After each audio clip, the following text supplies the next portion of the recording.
Welcome to Suara Hair Channel. Meskipun tidak ada potongan SPP, kita memberikan keran bagi orang tua yang memang terdampak dari adanya COVID ini, pekerjaan hilang, silakan mengajukan surat.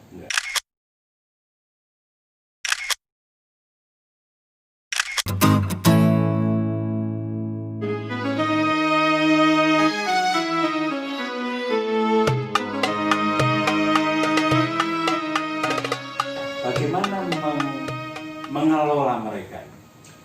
Pertama, memang menurut saya berikan ruang seluas-luasnya kepada mahasiswa. Saya saat ini juga sedang menghadapi mereka, ya. Kemarin baru saja juga Zoom para aktivis. Kalau pada saat sebulan 2 bulan lalu evaluasi daring, saat sekarang ada tuntutan lagi. Penurunan SPP, ya. Saya kira itu dihadapi di banyak perguruan tinggi. Ya. Tapi memang sebenarnya ya saya ajak juga mahasiswa jangan berpikir simple, tapi berpikirlah komprehensif. Bahwa daring itu sesungguhnya pandemi atau tidak pandemi itu memang akan dilaksanakan. Ingat bahwa kita ini sudah memasuki era milenial yang sangat kita rasakan beda dengan zaman saya dulu. Sekarang itu kejadian apa cekrek diunggah, ya kan? Kejadian apa foto diunggah. Jadi kita ini kaya sekali akan informasi. Ya, beberapa sektor mengalami disrupsi, disrupsi, terganggu. Nah, sehingga memang bukan berarti lalu dengan belajar daring biaya lebih murah itu tidak bisa. Jadi energinya tetap besar, hanya caranya yang berbeda. Salurannya berbeda. Jika kemarin saya katakan begitu, jadi tidak ada potongan itu. Nah, kalau bagaimana dengan peraturan Mendikbud nomor sekian tentang penurunan UKT. Nah, kalau UKT itu kan milik PTN, perguruan tinggi negeri.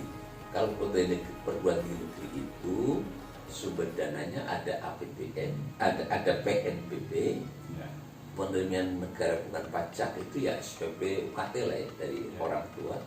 Ada juga dari APBN, APBN itu dari anggaran murni pemerintah pusat. Maka wajar saja kalau itu milik pemerintah. Tapi kalau swasta itu tidak dikenal istilah UKT. Jadi kita tidak bisa menerapkan kebijakan Mendikbud itu karena itu untuk perguruan tinggi yang berada di bawah kepemilikan pemerintah. Terus apa yang bisa diberikan oleh perguruan tinggi swasta seperti Unimus, katakanlah sebagai empati kepada mahasiswa yang juga mengalami persoalan? Pertama, kita bantuan kuota, jelas. Kedua, ya, meskipun tidak ada potongan SPP, kita memberikan keran bagi orang tua yang memang terdampak dari adanya COVID ini, pekerjaan hilang, silakan mengajukan surat. Ya, keringanan, mungkin pembebasan. Bahkan kemarin Pak Dekan Fakultas Kedokteran Universitas juga menyampaikan, jadi silakan aja mengajukan, katakanlah orang tua terdampak COVID, katanya Naudzubillah meninggal dunia ya, tapi tidak usah sampai situ sih. Jadi silakan mengajukan. Jadi kita keran itu ada, tapi tidak bisa kemudian menjadi sebuah aturan umum bahwa ada potongan, tidak ada itu. Dan di seluruh perguruan tinggi swasta tidak ada. Jadi kita ada bantuan itu dari semua PTS ya. Kemudian yang kedua adalah relaksasi penundaan. Yang biasanya swasta ya, biasanya sebelum ujian harus lunas semuanya, akhirnya ada kebijakan bisa yang lebih lunak gitu, lebih lunak lagi. Kemudian itu keran itu kalau ada yang memang terpapar dan tidak mampu, ya kita sudah tentu ada kebijakan khusus. Oke. Ini masuk ke bagian lain lagi. Saya sebetulnya pengen Pak Mas Luki main gitar di sini, tapi kalau ono gitar ya. Tentang orang yang berpengaruh pada Pak Mas Luki, tokoh, sosok atau siapapun yang berpengaruh sehingga menjadikan seorang Mas Luki seperti hari ini. Siapa? Ya, saya kira guru ya, guru kita. Mas Luki memang cita-citanya jadi guru? Ya, kalau saya cita-citanya nggak tahu ya sejak kecil itu apa, karena memang saya dilahirkan, orang tua saya kan buruh tukang kayu ya, sehingga waktu SMP pun ya cari SMP yang pinggiran, maka saya masuk di Tegal ya? Madrasah As-Salafiyah Sanawiyah As-Salafiyah Kota Tegal. Habis lulus dari MTS, cari sekolah yang kira-kira bisa cepat hasilnya untuk diliwat. Masuklah SPG. Kan kalau SPG lulus jadi guru. Nah, itu ya. Nggak usah kuliah langsung jadi guru. Nggak jadi guru. Jadi akhirnya ya memang sejak kecil lalu diarahkan untuk menjadi guru. Sempat menjadi guru Pak Mas Luki sebelum sempat kuliah? Sempat di Tegal waktu itu. Ya kira-kira 5 bulan 6 bulan. Honornya piro? Lupa ya, lupa. Yang saya ingat ya honor-honor waktu kuliah S1 sambil mengajar. Nah, itu yang saya ingat. Honorer ya? Honorer.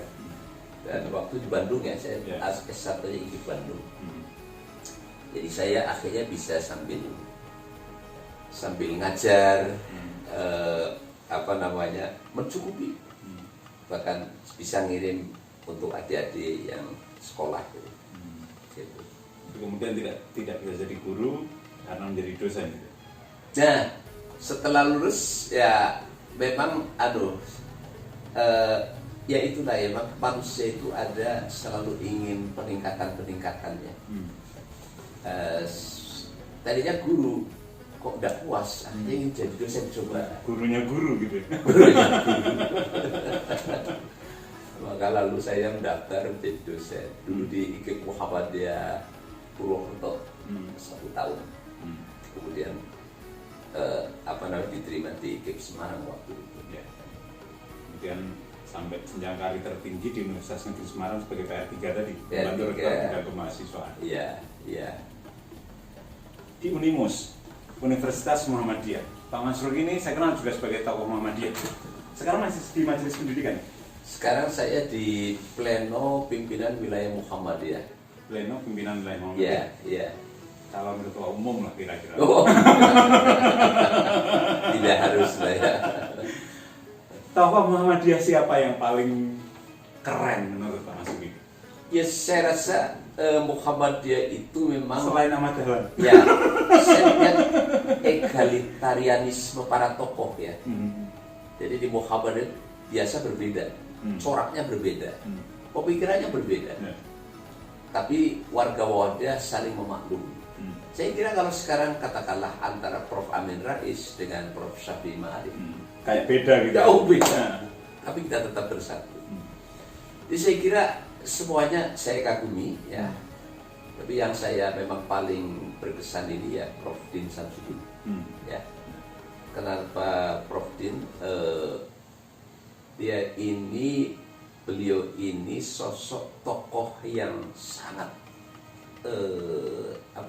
kritis, tetapi mampu menampilkan kebijaksanaan yang sangat elegan. Itu menurut saya Prof. Din Samsudin. Ya sekarang juga sama, Prof. Hairan Nasir juga sama, mampu membawakan Muhammadiyah ini tetap berperan, tidak harus kemudian terkooptasi katakanlah gitu ya, tetapi juga tidak harus menabrak, tapi terus menjadikan Muhammadiyah itu berkontribusi untuk pengembangan negara Indonesia. Sebetulnya menarik ini mengupas Pak Mas Luki dan Muhammadiyah, tapi kalau ini saya kupas di hari ini, nanti Pak Mansur nggak mau kesini lagi. Jadi kali lain gitu. Siap. Untuk yang terakhir, mungkin ada satu pesan kepada semua orang, bukan hanya mahasiswa Unimus, terkait dengan masa pandemi ini, Pak Mansur. Silakan. Pertama, kita sadari dengan pandemi ini, kita sebagai manusia itu ternyata harus menyadari bahwa kita ini dalam ketidakberdayaan, ketidakmampuan, dan keterbatasan. Ya, satu hikmah kemanusiaan kita bahwa kita itu harus mendekat kepada Tuhan, ya. Bagi orang Islam itu ya Allah Subhanahu wa taala, bagi yang beragama lain sesuai dengan keyakinannya. Jadi kita tidak boleh kemudian sombong, angkuh, ya. Apakah karena kepandaian, harta, jabatan, itu tidak bisa.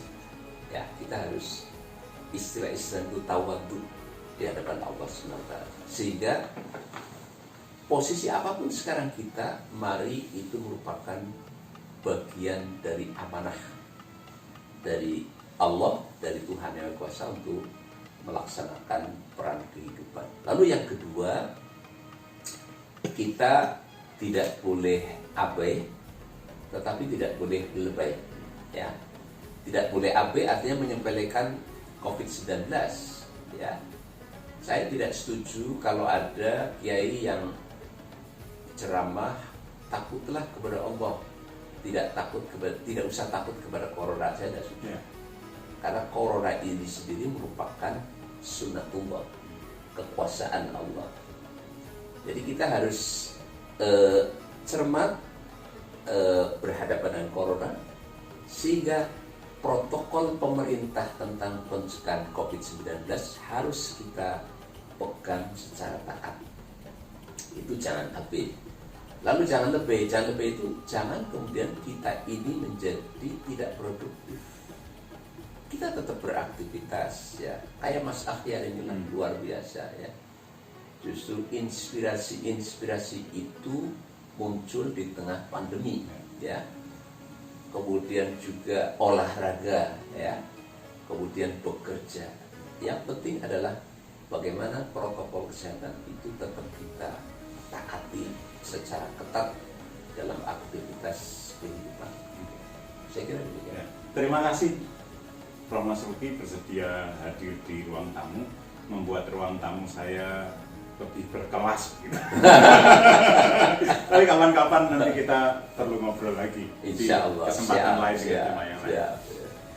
Baik, untuk Anda, itu tadi perbincangan kita di ruang tamu, tempat tamu-tamu saya berbincang mengenai aktivitas mereka, mengenai semua hal yang saat ini tengah menjadi pemikiran mereka. Terima kasih untuk Anda yang sudah subscribe, untuk Anda yang sudah like, sudah memberikan komen, dan terima kasih untuk semua saran yang Anda sampaikan, baik itu di channel ini maupun via DM. Saya pasti akan mencoba untuk membuat tayangan ini menjadi semakin baik. Dan kita akan ketemu di kesempatan yang lain dengan tamu-tamu yang lain yang tidak kalah menginspirasi. Saya RM Permana, Assalamualaikum warahmatullahi wabarakatuh. Waalaikumsalam.